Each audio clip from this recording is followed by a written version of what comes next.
Next देखिएगा, अभी तक हमने वर्गीकरण पहला पढ़ लिया, जो वर्गीकरण में पढ़ा नहीं है, हालांकि हमने 25 सेमी समवर्षा रेखा वाला। दूसरा जो वर्गीकरण हमने पढ़ा था वो हमने पढ़ा जो सहारा मरुस्थल के हिसाब से, सहारा मरुस्थल में भी ऐसा वर्गीकरण या ऐसा क्लासिफिकेशन चलता रहता है। तीसरा जो वर्गीकरण हमने पढ़ा वो था बालुका स्तूप की स्थिति के आधार पर। बालुका स्तूप में बालुका स्तूप युक्त क्षेत्र पढ़ लिया हमने। अब थोड़ी सी बात कर लेते हैं मुक्त क्षेत्र की। बालुका स्तूप मुक्त क्षेत्र है, एक तो हमादा क्षेत्र है, ये कौन सा क्षेत्र है, हमादा क्षेत्र है, ठीक है। और हमादा क्षेत्र हमने मोस्टली बात कर ली है किन किन के बीच में पाया जाता है, तो आप मान के चलिए पोखरण, दूसरा इधर है बालोतरा, और तीसरी बात इसके पीछे करेंगे हम फलोदी। बालुका स्तूप मुक्त में पहली बात होगी हमारा क्षेत्र। दूसरी बालुका स्तूप मुक्त क्षेत्र में बात करते हैं अपने इसकी लाठी सीरीज की। लाठी सीरीज, लाठी सीरीज क्या है, यह है भूगर्भिक जल पट्टी, भूगर्भिक जल पट्टी है। कहां से कहां तक पाई जाती है, तो पोखरण जैसलमेर से मोहनगढ़ तक, पोखरण जैसलमेर से मोहनगढ़ क्षेत्र में पाई जाती है। लाठी सीरीज की खास बात क्या है, यहाँ पर कौन सी घास सर्वाधिक पाई जाती है, तो सेवण घास सर्वाधिक पाई जाती है, सेवण घास सर्वाधिक पाई जाती है। और जैसलमेर में, पूरे जैसलमेर क्या पूरे थार के मरुस्थल में अगर आपसे पूछा जाए कि पारिस्थितिकी तंत्र का अच्छा उदाहरण कौन सा है, तो ये सुंदर पारिस्थितिकी तंत्र का आपको अच्छा उदाहरण देखने को मिल सकता है सेवण घास वाला लाठी सीरीज क्षेत्र। ये बालुका स्तूप मुक्त एरिया इसी एरिया का एक हिस्सा है। तीसरी जो यहाँ पर है बालुका स्तूप मुक्त क्षेत्र में, वह चंदन नलकूप। चंदन नामक गांव है जैसलमेर में, यहां से एक मीठा पानी निकाला जा रहा है, और इसे हम क्या बोलते हैं, थार का गढ़ा बोल देते हैं। क्या बोलते हैं, थार का गढ़ा बोल देते हैं। चौथी जो इस एरिया की खास बात है वो है आकल वुड फॉसिल पार्क। कहाँ है, तो जैसलमेर में। आकल तो गांव का नाम है, देखिए वुड का मतलब होता है लकड़ी, और फॉसिल का मतलब होता है जीवाश्म पार्क है। यहाँ जैसलमेर में इसी क्षेत्र में ये जो हमादा वाला जो एरिया है, या ये जो जैसलमेर पोखरण वाला जो एरिया है, इसमें एक पार्क है आकलवुड फॉसिल पार्क है। यहाँ पर जुरासिक टाइम पीरियड के बड़े जीव, जिसमें सबसे फेमस कौन था, वो डायनासोर टाइम पीरियड, उसके अवशेष मिले, उस टाइम पीरियड की लकड़ियों के प्राचीनतम अवशेष इस क्षेत्र में मिले हैं। तो ये बहुत ही फेमस है, जीवाश्म मिले हैं, प्राचीन लकड़ियों के जीवाश्म वगैरह मिले हैं। तो यहाँ पर एक ये पार्क भी बनाया गया आकलवुड फॉसिल पार्क, तो वो भी मोस्टली इसी मुक्त एरिया में है। देखो दो बातें हैं, एक तो यहाँ पढ़ लीजिए आप इस बात को, या फिर मरुस्थलीय प्रदेश की प्रमुख विशेषताएं, इसी टॉपिक को आप वहां पढ़ लीजिए। बात एक आपको टॉपिक पढ़ने से मतलब होना चाहिए, कहाँ भी हो जाए वो कोई बड़ा मसला नहीं है। तो हमारा क्षेत्र मुझे लग रहा था कि थोड़ा कम ही करवाया है, तो मैंने सोचा चलो इसमें थोड़ा और बढ़ा देते हैं, ये बातें यहाँ बढ़ा देते हैं, ठीक है। उसके बाद में बात करें सारा मुश्किल वाला, वो उतना ही था, रेग इर्ग मादा में तो उतना पढ़ने का सफिशियंट है। बात करते हैं 25 सेमी समवर्षा रेखा वाला क्लासिफिकेशन से, वो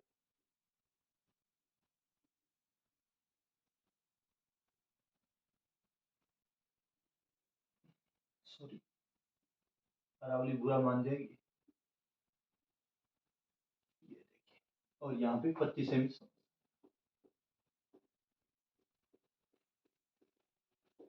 ठीक है।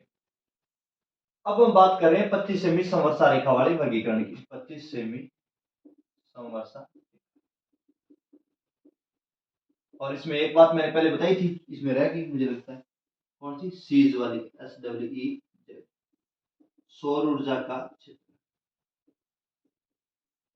विपुल संभावना, नजर आ रहा है क्या, संभावना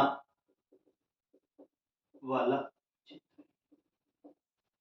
नेक्स्ट देखिए 25 सेमी समवर्षा रेखा का पश्चिमी हिस्सा जो है वो है शुष्क मरुस्थलीय प्रदेश।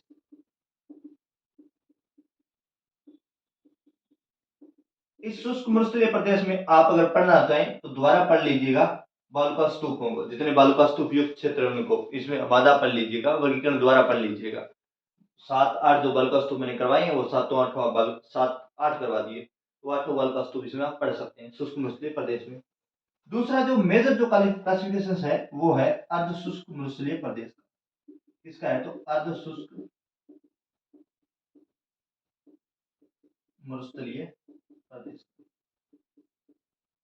अर्ध शुष्क मरुस्थलीय प्रदेश में देखिएगा, सबसे पहले तो घग्गर बेसिन, दूसरा है शेखावाटी क्षेत्र या आंतरिक प्रवाह क्षेत्र या वांगड़ क्षेत्र। उसके बाद में बात करते हैं नागौरी उच्च भूमि, उसके बाद में बात करते हैं नागौरी उच्च भूमि के बाद में ये जो एरिया है ये गोडवाड़ प्रदेश, गोडवाड़ प्रदेश। तो 4 हो गए, कौन कौन से, घग्गर बेसिन,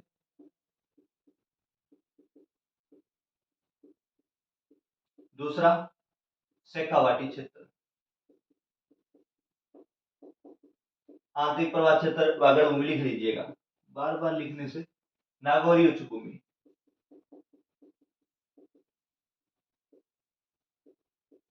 नेक्स्ट चौथा देखिएगा आपका है गोडवाड़ प्रदेश।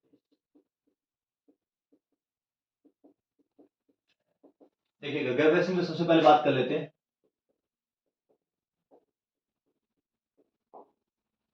शिवालिक की पहाड़ियां हिमाचल प्रदेश में, यहां से इस नदी का उद्गम होता है।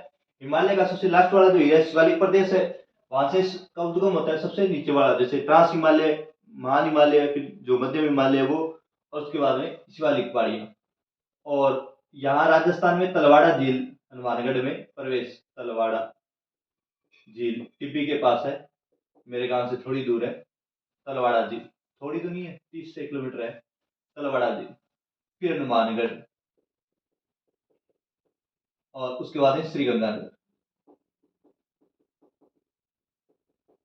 और कभी कभी जब इसकी बरसात ठीक हो जाती है तो फोर्ट अब्बास पाकिस्तान तक इसका पानी चला जाता है।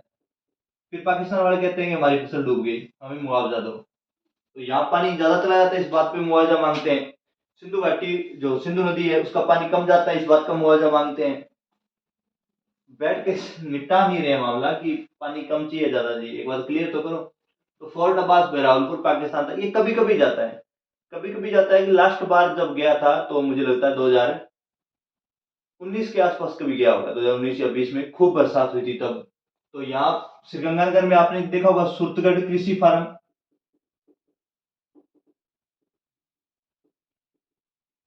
ये इतना पानी से मतलब बड़ा एरिया, सुरतगढ़ कृषि फार्म बहुत ही बड़ा एरिया है।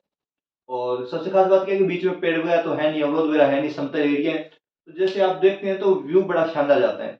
और जब 2019 या 20 के, जिस 19 की बात ही होगी मैं भी, जब मैं गया था वहां, तो वो पूरा भरा हुआ था फार्म, जो सुरतगढ़ कृषि फार्म था पूरे के पूरे में पानी है, वो भरा हुआ है, गंगा नदी का पानी था। तो बड़ा अच्छा व्यू आ रहा था। अगर कोई बंदा गोवा नहीं जा पा रहा है तो मुझे लगता है सुरतगढ़ कृषि फार्म जा आया था तो ठीक काम निकल जाता उसका। ठीक है, पिक्चर वगैरह भी अच्छी आ जाती है, लगता कि गोवा गया हुआ है सुरतगढ़ कृषि फार्म। तो ये जो एरिया है हनुमानगढ़ और श्रीगंगानगर के बीच का, इसे बोलते हैं घग्गर बेसिन। हनुमानगढ़ क्षेत्र तक तो प्रतिवर्ष इसका पानी आ ही जाता है। तो यहाँ भद्रकाली मंदिर के पास जो पुल बना हुआ उसके ऊपर से पानी भी गुजरता है, तो आ जाता है यहाँ पे पानी तो रेगुलर। तो इस क्षेत्र को बोलते हैं नाली क्षेत्र। क्या बोलते हैं, नाली क्षेत्र, नाली बेल्ट या नाली क्षेत्र या राइस बेल्ट बोल देते हैं, क्योंकि इस क्षेत्र में करते हैं लोग चावल की खेती सर्वाधिक। चावल की खेती क्या करते हैं, सर्वाधिक करते हैं। हालांकि जो हनुमानगढ़ शहर है, हनुमानगढ़ जो शहर है साथियों, क्योंकि मैं हनुमानगढ़ शहर का हूं तो मुझे लगता है इस टॉपिक मुझे ज्यादा बताना चाहिए थोड़ा सा। हनुमानगढ़ जो शहर है उसके बिल्कुल बीचों बीच गुजरती है ये नदी। ठीक है, क्योंकि इस नदी, जैसे ये नदी गुजरी, इसके इस साइड तो है हनुमानगढ़ जंक्शन, और इसके इस छोर पर पड़ता है हनुमानगढ़ टाउन। टाउन तो हनुमानगढ़ टाउन तो वो क्षेत्र होगा, टाउन क्षेत्र, जिला हो गया, डिस्ट्रिक्ट हो गया। लेकिन हनुमानगढ़ जंक्शन है, यहाँ पर रेलगाड़ियों का स्टेशन है, इसलिए इसे जंक्शन बोलते हैं। मोस्टली कलेक्ट्रेट वगैरह जो है वो सभी घग्गर नदी के इस मुहाने पर है। ठीक है, और मोस्टली आबादी घग्गर नदी के इस मुहाने पर रह रही है, तो घग्गर नदी बिल्कुल बीचों बीच गुजर रही है। अगर हर साल गुजरे घग्गर नदी तो मुझे लगता है राजस्थान या गुजरात का आ जाना चाहिए फिर हनुमानगढ़ को, क्योंकि नर्मदा नदी जैसे गुजरात के अहमदाबाद के बीचों बीच से गुजरती है, जो सीन व्यू बनता है वैसा सेम व्यू आपको यहाँ से देखने को मिल सकता है। अभी फिलहाल डेवलपमेंट भी अच्छा हो गया, पुल वगैरह भी अच्छे बन गए हैं, तो दिक्कत नहीं है। तो चावल की खेती नाली क्षेत्र राइस बेल्ट बोलते हैं, यहाँ पे चावल की खेती होती है। गग्गर नदी के उपनाम इसे सरस्वती नदी, अभी तमे, तमी तमे, डेल्टा रिवर, मृत नदी बोलते हैं। ठीक है। दूसरा जो बेसिन है, और अगर आप सोचा जाए कि दोनों में सर्वाधिक किस क्षेत्र में है, गग्गर बेसिन तो गंगानगर में। गंगानगर थोड़ा लेंथी है, लंबा एरिया है, ज्यादा एरिया तो आता है गंगानगर में। ठीक है। क्योंकि देखो यहाँ से 20 किलोमीटर इधर से तो प्रवेश ही कर रही है, और थोड़ा 20 किलोमीटर इधर जाएंगे जब मेरे गांव से, तो आप ये गंगानगर में प्रवेश ही कर चुकी होगी, तो थोड़ा एरिया कम है। सर्वाधिक एरिया कहाँ है, तो श्रीगंगानगर में। लेकिन गंगानगर में प्रतिवर्ष पानी नहीं जा पा रहा है, गंगानगर में प्रतिवर्ष पानी नहीं जाता, प्रतिवर्ष पानी हनुमानगढ़ डिस्ट्रिक्ट में आता है। और कभी कभी इससे बाढ़ भी आ जाती है। हनुमानगढ़ में बाढ़ आए हुए तो बहुत ज्यादा पुराना टाइम हो गया, अभी जो पुरानी बिल्डिंग्स वगैरह है उनमें भी बाढ़ के वो जो निशान वगैरह नजर आ जाते हैं। हाँ, हरियाणा में बाढ़ 3 या 4 साल में एक बार आ जाती है, बड़ी जैसे कुछ गांव है वो डूब जाते हैं इस नदी से। दूसरा देखिएगा गग्गर बेसिन, दूसरा जो बेसिन है वो है शेखावाटी क्षेत्र।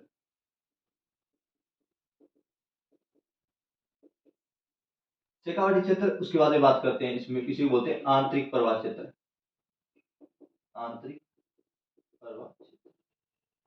और उसके बाद में बात करते हैं अपने वांगड़ क्षेत्र, बांगड़। आपने देखा होगा, दो वर्ड आपने ध्यान दिए होंगे, एक तो होता है खादर, एक शब्द होता है बांगड़। खादर का मतलब होता है जहां नवीन जलोढ़ मृदा हो, और बांगड़ का अर्थ होता है जहां पे प्राचीन जलोढ़ मृदा हो। पुरानी, प्राचीन नहीं, सॉरी, प्राचीन थोड़ा अच्छा शब्द नहीं है, पुरानी थोड़ा अच्छा शब्द है मृदा के मामले में, पुरानी जलोढ़ मृदा। ठीक है।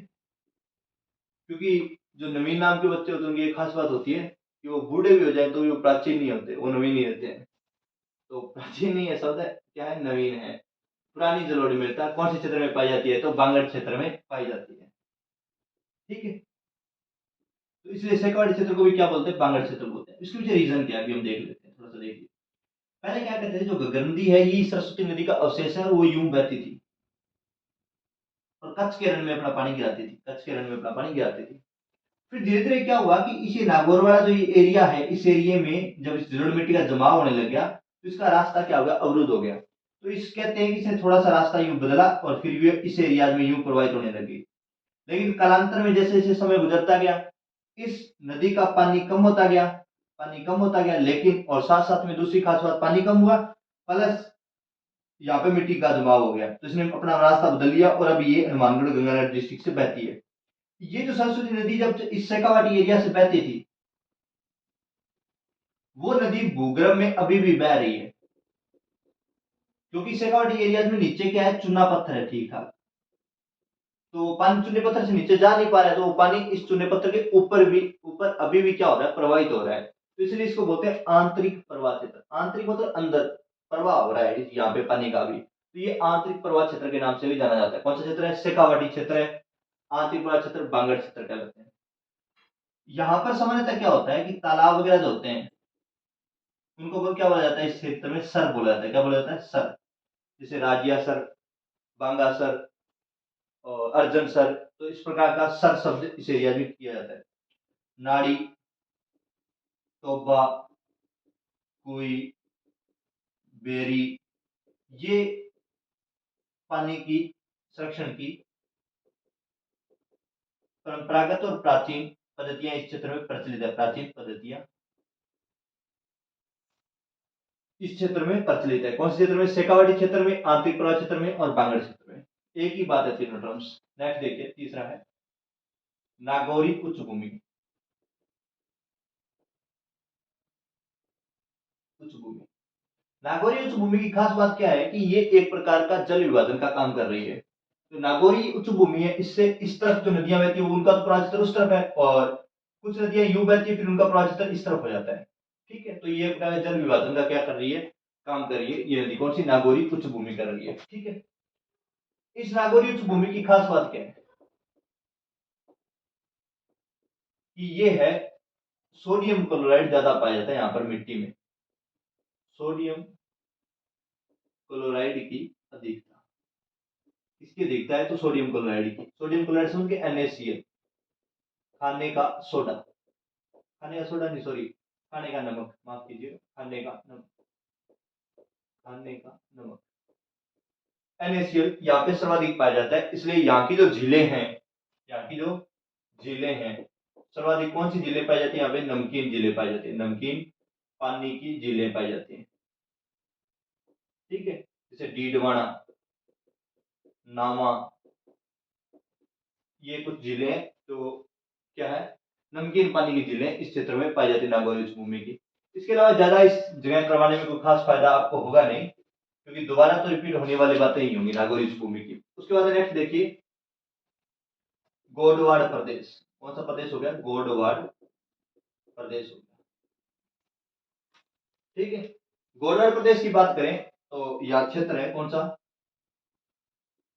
नाग की पहाड़ियां, अजमेर।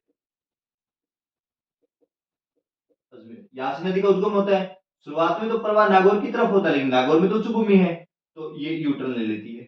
यूटर्न लेकर के जोधपुर, बाड़मेर, पाली, जालोर, इन क्षेत्रों से पानी लेते हुए और अपना पानी कच्छ के रण में गिरा देती है। कच्छ का रण, तो इसे कौन सा है? ये प्रवाह क्षेत्र क्या कहलाता है? गोडवाड़ प्रदेश कहलाता है। क्या कहलाता है? गोडवाड़ प्रदेश। लूणी नदी, लूणी नदी प्रवाह, इस लूणी नदी प्रवाह क्षेत्र को, लूणी नदी को कालिदास जी ने कालीसिल भी कहा था, अंतसलीला भी कहते हैं। कालीसिल नहीं, अंतसलीला कहा था कालिदास जी ने।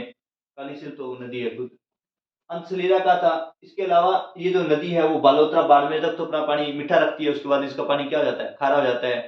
तो आधी मीठी आधी खारी नदी भी यही नदी है।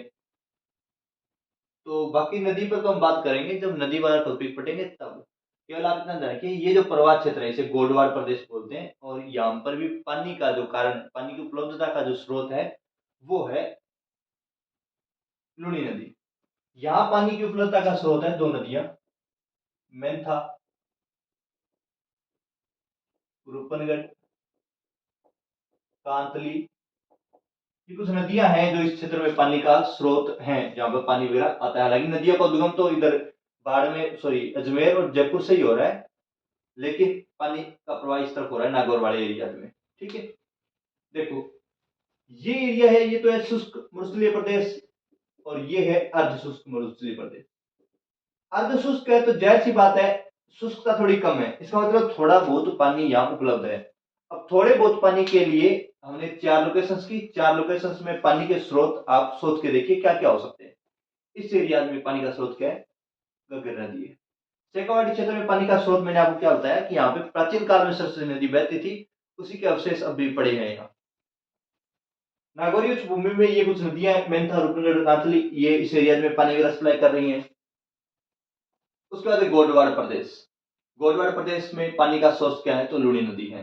तो ये अर्ध शुष्क मरुस्थलीय प्रदेश को हम चार भागों में विभाजित करेंगे, और ये चारों भागों का हमने क्लासिफिकेशन इसका पढ़ लिया है। ठीक है, और इसी के साथ ये टॉपिक एक बार यही रुकते हैं, और नेक्स्ट जो टॉपिक है उसमें हम बात करेंगे इसकी विशेषता वगैरह की।